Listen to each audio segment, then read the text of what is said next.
the world war या even just a regular war is not happening by humans.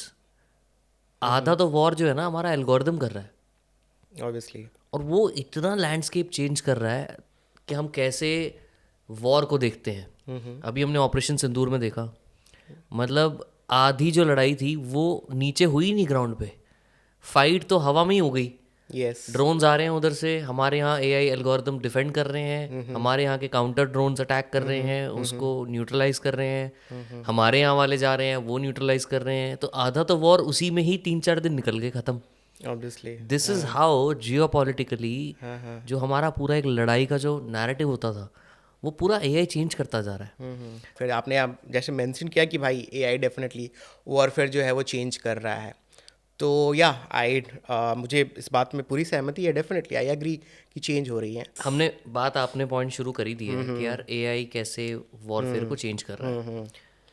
आपने बहुत closely Russia के ऊपर वॉरफेयर स्टडीज को देखा है कि यार वहाँ एआई कैसे यूज़ होता है। Take me to some of the instances जहाँ पे आप खुद बहुत क्लोजली देख पा रहे हो कि यार एआई रशिया में किस तरीके से यूज़ किया जाता है, और specially in the context of Jio politics and warfare. तो आप देख ही रहे हैं, आई मीन अभी जो एक जियोपॉलिटिकल बड़ा इवेंट चल रहा है रशिया यूक्रेन वॉर, तो रशिया यूक्रेन वॉर आप देख रहे हैं, तो ये काइंड ऑफ अगर आप माने तो ये पहला एआई वॉर है, फुल फ्लेजेड एआई वॉर, जिसमें दोनों तरफ की जो एआई है, रशियन एआई है इंक्लूडेड विद चाइनीज एआई, और उधर वेस्टर्न साइड में एआई जहाँ पे यूएस और यूरोप की एआई है, वो एक तरीके से भिड़े हुए हैं। यूक्रेन तो कह सकते हैं एक तरह से प्रॉक्सी है, बट ये लड़ाई अगर एआई की है तो वहाँ पे यूएस और यूरोप की एआई टेक्नोलॉजी और इस साइड में रशिया और चाइना की एआई टेक्नोलॉजी आपस में भिड़े पड़े हैं। Russia and China together. Russia and China together आप डायरेक्ट नहीं बोल सकते, लेकिन हाँ डेफिनेटली टेक्नोलॉजी ऐसी है कि हाँ टेक्नोलॉजी ट्रांसफर चाइना से रशिया की तरफ बहुत हो रहा है। अच्छा। तो आप इवन देखेंगे कि अभी जो सबसे बड़ा प्रोवाइडर टेक्नोलॉजी का है वो रशिया को, वो चाइना ही है। उस साइड में डेफिनेटली यूक्रेन को जो है यूएस और यूरोप से मदद मिल रही है एआई में। और ये काइंड ऑफ पहला एसिमेट्रिक वॉरफेयर आपको दिख रहा है एआई के फॉर्म में, कि जहाँ पर इवन कन्वेंशनल जो तरीका होता है लड़ाई करने का, अगर आपके नंबर्स ज़्यादा हैं तो आप अपने दुश्मन को हरा सकते हो, आपका एनिमी हमेशा डिसएडवांटेज पर रहेगा। बट फिर भी यूक्रेन फाइट अप कर पा रहा है, क्यों? जवाब दे पा रहा है क्योंकि वो जो कन्वेंशनल वॉरफेयर नंबर्स कम होने के बाद भी वो एआई और इमर्जिंग टेक्नोलॉजी का इस्तेमाल करके रशिया को पैरिटी पे ले आया है, बराबर कर, तभी तो ये वॉर इतनी लंबी खिंच गई। अदरवाइज तो ये वॉर कब की खत्म हो जानी चाहिए थी। तो ये काइंड ऑफ एआई वॉर है। और आप इस बात को भी समझने की कोशिश करना है कि रशियन एआई जो है वो वेस्टर्न एआई के साथ लड़ पा रहा है, ये भी बात है। एक फैक्टर ये भी है कि इवन दो हमें लगता है कि हाँ रशियन एआई उतना एडवांस नहीं होगा, उतना स्मार्ट नहीं होगा, बट फिर भी वो वेस्टर्न एआई के साथ compete कर रहा है, तभी तो वो वॉर एकदम काइंड ऑफ स्टैंड ऑफ बना हुआ है। तो वही है। अगर बट जियोपॉलिटिकली इसमें क्या किसी को फायदा हो रहा है? मतलब यूक्रेन को यूएस अगर ये चीज़ें प्रोवाइड कर रहा है, एआई इंटेलिजेंस, हाँ हाँ। तो यूएस को क्या बेनिफिट है इससे? अब बात यहाँ पे अगर आप बेनिफिट की करेंगे तो ये काइंड ऑफ टेस्ट केस है सबसे पहले तो। अच्छा। अगर देखा जाए तो ये चीज़ें टेस्टिंग हो रही है कि हाँ किसका बेटर है। जब तक आप लड़ाई में नहीं घुसते तब तक आपको पता चलेगा कैसे कि लड़ाई आपकी टेक्नोलॉजी अच्छी है कि नहीं है। तो पहले तो यहाँ पे फ़ायदे और उसकी बात नहीं है, फ़ायदा तो होगा, फ्यूचर में भी होगा और फ़ायदा हो भी रहा है। बट टेस्ट तो हो रहा है ना। सबसे पहले आपने कोई भी टेक्नोलॉजी डेवलप की, एआई अगर आप वॉरफेयर में इस्तेमाल करना चाह रहे हैं तो आपको कहीं तो टेस्ट करना पड़ेगा, और वॉर सिचुएशन चल रही है तो उससे बेटर जगह क्या होगी? तो यहाँ पे वॉर चल रही है, दोनों साइड से अपने अपने एआई अपनी टेक्नोलॉजी ये लोग डेवलप कर रहे हैं, एडवांस कर रहे हैं और उसको टेस्ट कर रहे हैं वॉर में, तो पता चल रहा है। तो फिर उस नज़रिए से तो रशिया भी प्रॉक्सी हुआ चाइना का। अगर हम यूक्रेन को हाँ प्रॉक्सी हाँ बोल सकते हैं हाँ यूएस हाँ का, हाँ हाँ हाँ। तो घूम फिर के चाइना के भी तो एआई टेस्टिंग चल रही है रशिया की। जियो पॉलिटिकली कई लोग बोलते हैं, some scholars definitely think that कि काइंड ऑफ जिस तरह का इकोनॉमिक कोलाबोरेशन रशिया और चाइना में इन रीसेंट टाइम्स देखा गया है, जिस तरह से इन्वेस्टमेंट्स है चाइना की रशिया में, डेफिनेटली वहाँ पे चाइना का प्रॉक्सी तो नहीं बोलेंगे बट एक खतरनाक तरह का कॉपरेशन है, बड़ा ही क्लोज अलायंस है। और अगर आप रशिया जाएंगे, जैसे मैं अपने पर्सनल एक्सपीरियंस पे मैं रशिया भी गया हूँ, वहाँ मॉस्को वगैरह में देखेंगे तो आपको स्ट्रीट्स के नाम भी चाइनीज़ में दिखेंगे। अच्छा। कई जगह स्ट्रीट्स के नाम चाइनीज़ में लिखे होंगे। काफ़ी ज़्यादा चाइना का इन्फ्लुएंस रशिया में तो है। काफ़ी सारे स्टूडेंट्स जो चाइना से रशिया जाते हैं, रशिया से चाइना जाते हैं, तो बड़ा ही क्लोज कॉपरेशन है। डेफिनेटली उस चीज़ को आप डिनाई ये नहीं कर चीज़ तो सकेंगे। मैंने भी नोटिस की है।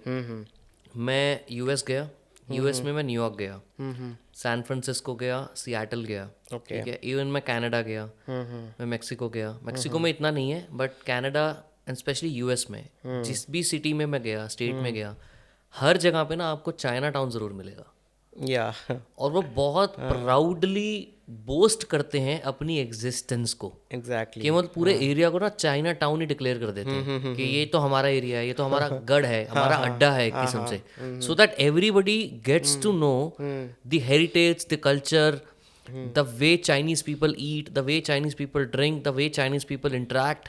दे are a very close community and very proud community, जिसको पसंद है अपना अपना एक वजूद एग्जिस्टेंस को दिखाना। हालांकि जो ये रशिया यूक्रेन का जो लड़ाई एआई वाला है वो काफ़ी समय से भी चल रहा है। अगर पीछे देखें अगर पास्ट में, तो हाँ रेगुलरली इवन 2014 में जो कॉन्फ्लिक्ट हुआ था रशिया यूक्रेन के बीच में, वहाँ पे भी हल्का फुल्का इस्तेमाल एआई का कहीं ना कहीं तरीके से इंफॉर्मेशन वॉरफेयर में हो रहा था। जैसे? ठीक है, इंफॉर्मेशन वॉरफेयर में जहाँ पे काइंड ऑफ आप इस्तेमाल कर रहे हैं सोशल मीडिया का, जैसे रशियन एजेंसीज हैं, जैसे GRU है, IRA है, वो इंफॉर्मेशन वॉरफेयर में काफ़ी इफेक्टिव ऑर्गेनाइजेशंस हैं। वो कोशिश करते हैं कि सोशल मीडिया प्लेटफॉर्म्स का इस्तेमाल करके एक सर्टेन पॉपुलेशन किसी भी कंट्री की इन्फ्लुएंस कर सकें। ओके, वो तो आपने US इलेक्शन में भी देखा Elections में भी होगा। देखा था, हाँ। तो वो उनकी स्ट्रैटेजी हमेशा से रही है। इवन उनकी डॉक्ट्रिन भी, इंफॉर्मेशन डॉक्ट्रिन 2016 जो रशिया का कहता है कि इंफॉर्मेशन वॉरफेयर एक फिफ्थ डोमेन ऑफ वॉरफेयर है, after air, space, water, land, information is the fifth domain of warfare. तो इसके लिए जितनी भी स्ट्रैटेजी बिल्ड कर सकते हैं आपको करनी चाहिए, और उन्होंने की है ओवर द ईयर्स।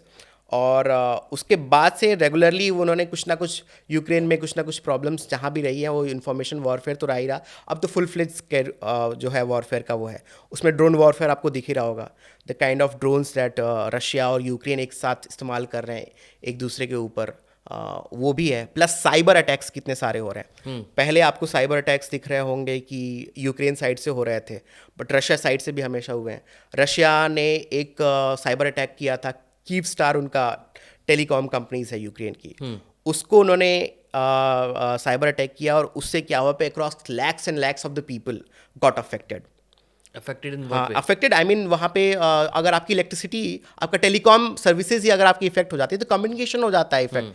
इवन 2020 का वॉर जब स्टार्ट हुआ था यूक्रेन ऑनसेट, उसके जस्ट पहले इन्होंने वहाँ की जो सैटेलाइट कम्युनिकेशंस हैं यूक्रेन की, उस पर अटैक किया।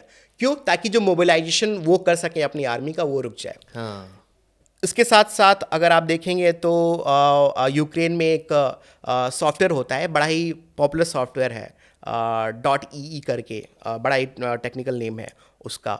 उस पर अटैक किया रशियन हैकर्स ने, और वो सॉफ्टवेयर अप्रॉक्स 1 मिलियन बिजनेसेस इस्तेमाल करते हैं यूक्रेन में। अच्छा, अकाउंटिंग सॉफ्टवेयर है वो। अब वो अकाउंटिंग सॉफ्टवेयर जो है वो डिस्ट्रॉय हो गया उस वायरस का। हाँ, वो नॉट पेटिया रैंसमवेयर अटैक था जो रशिया ने किया। It is considered as the most costliest cyber attack in the history of humankind. Approx $10 billion का नुकसान हुआ पूरे वर्ल्ड वाइड इकोनॉमी में, और वो डायरेक्टेड स्पेशली था यूक्रेन की तरफ। 80% यूक्रेन का नुकसान हुआ, बट 20% यूरोप भी अफेक्टेड रहा उसकी वजह से। हाँ, तो it is considered as one of the most costliest cyber attack in the history of mankind, not Petya. It's a ransomware जिसका इस्तेमाल करके वहाँ का जो अकाउंटिंग सॉफ्टवेयर था रशिया का, यूक्रेन का, उस पर अटैक किया गया, और उससे क्या हुआ कि ढेर सारे बिजनेसेस अफेक्ट हुए। ये भी एक फैक्टर है। उसके अलावा आप अगर आप देखेंगे इसमें, तो डेफिनेटली मिलिट्री रोबोटिक्स का इस्तेमाल हो रहा है वॉरफेयर में। किस टाइप ड्रोन की? वॉरफेयर हो रहा है मिलिट्री रोबोटिक्स में। अगर आप देखेंगे तो जैसे रशिया ने क्या किया है कि जितने भी, अगर आप देखेंगे यहाँ पे वॉरफेयर जब साइड्स पे होती हैं, जब अगर दोनों साइड से लड़ रहे हैं, लैंड पे जो हो रही है, लैंड पे वॉरफेयर हो रही है, उसमें ढेर सारे मिलिट्री रोबोटिक्स का इस्तेमाल कर रहे हैं। प्लस इलेक्ट्रॉनिक वॉरफेयर भी इसमें कई तरीकों से इस्तेमाल हो रहा है। तो military robots as an humanoid. Humanoid, उसमें ड्रोन वॉरफेयर भी आ जाएगा। ड्रोन वॉरफेयर, अगर आप देखिए वॉरफेयर इन एआई को अगर आपको समझना हो, जैसे अगर किसी लीमैन को समझना हो कि एआई इन वॉरफेयर क्या है, उसको आप 3 चीज़ों में डिवाइड कर लीजिए। पहला होता है मिलिट्री रोबोटिक्स, दूसरा होता है इलेक्ट्रॉनिक वॉरफेयर, तीसरा होता है information warfare. AI in warfare इसी में समराइज है। यही 3 तरीका है एआई इन वॉरफेयर करने का। मिलिट्री रोबोटिक्स में आपके ड्रोन आ जाएंगे, आपके ह्यूमनाइड्स आ जाएंगे। उस तरह से इंफॉर्मेशन वॉर में आप जान ही रहे हैं, साइबर अटैक्स हो गए। आप जिस तरह की जितने भी हो सकते हैं आप तरीके होते हैं इन्फॉर्मेशन इकट्ठा करने की या फिर इन्फॉर्मेशन डिस्ट्रॉय करने की। इलेक्ट्रॉनिक वॉरफेयर में आप जैम करते हैं अपने सिग्नल्स जैम करते हैं उनके इलेक्ट्रॉनिक इक्विपमेंट्स के। जीपीएस स्पूफिंग हो गई। यस, एग्जैक्टली, इसी तरह का है। तो ये हर लेवल पे चल रहा है, हर तरह के लेवल पे चल रहा है इसमें।